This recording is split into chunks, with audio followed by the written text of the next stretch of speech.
අපේ චන්ද්‍රය නිර්මාණය කොහොමද? විද්‍යාඥයන් විශ්වාස කරන විදිහට අපේ චන්ද්‍රය අදින් වසර බිලියන 4.5කට කලින් තමයි නිර්මාණය වෙලා තියෙන්නේ. එයාලා ඒකට අපූර්ව සංකල්පයක් ඉදිරිපත් කරලා තියෙනවා.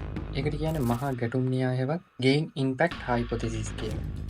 ඒ කාලේ වෙනකොට අපේ පෘථිවිය තරුණ අවධිය පහු කරමින් තමයි හිටියේ. මේ වෙනකොට අපේ පෘථිවිය සක්‍රිය ලෙස ගිනි ගනිමින් තිබුණු ග්‍රහකයක්.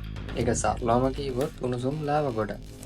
විද්‍යාඥයන් මේ සංකල්පය පැහැදිලි කරන විදිහට මේ චන්ද්‍රයා නිර්මාණය වුණා යයි සැලකෙන කාලයේදී අපේ පෘථිවිය ආසන්නයෙන් ගමන් කළ වර්තමානයේ අඟහරු ග්‍රහයාගේ ප්‍රමාණයට සමාන වූ තියානම් ග්‍රාහකයක් අපේ පෘථිවියේ ගැටිලා තියෙනවා. ඒ ගැටීමත් සමග ඒ ශක්තිය උපයෝගී කරගෙන අපේ පෘථිවියේ බාහිර ගෝලයේ තිබුණු ලාවා තට්ටුවෙන් සැලකිය හැකි ප්‍රමාණයක් ගැලවිලා විසිරලා ගිහින් තියෙනවා.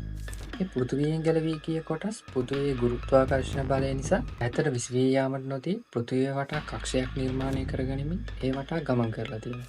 වසර මිලියන ගණනක් මෙහෙම ගුරුත්වයට